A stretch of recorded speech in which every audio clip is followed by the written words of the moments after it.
La Fiesta Cubana, en fait, on aurait pu la faire avec un des deux groupes, mais vous connaissez notre habitude, on en donne toujours plus aux clients que ce qu'ils demandent. Alors, Afro-Cuban All-Stars, pour le côté chanson cubaine, le son, l'histoire de la chanson cubaine.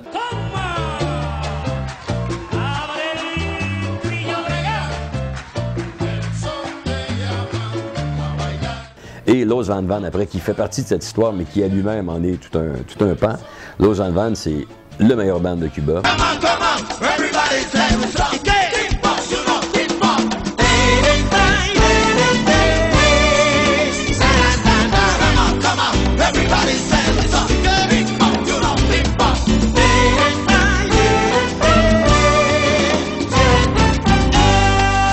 On dit que c'est les Rolling Stones de la salsa, c'est peut-être un peu caricatural de parler comme ça, mais c'est le band le plus important à Cuba. Quand Los Van Van se manifeste à Cuba, il y a toujours les foules pour les voir.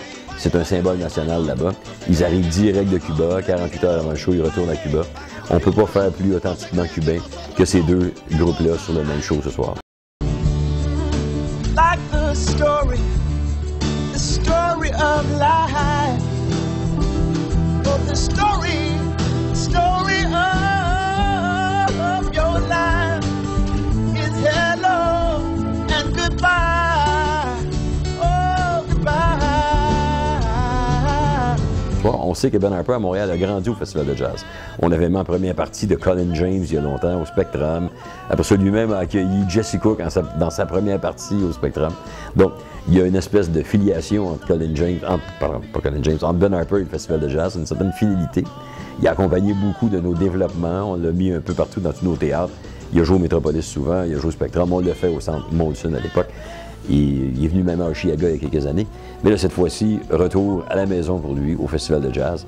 Et là, ben, grand style, on va faire la scène GM avec lui. Et c'est le dernier méga événement du Festival de Jazz. Et c'est lui qui va avoir l'honneur de jouer à l'extérieur les dernières notes de ce 30e Festival de Jazz.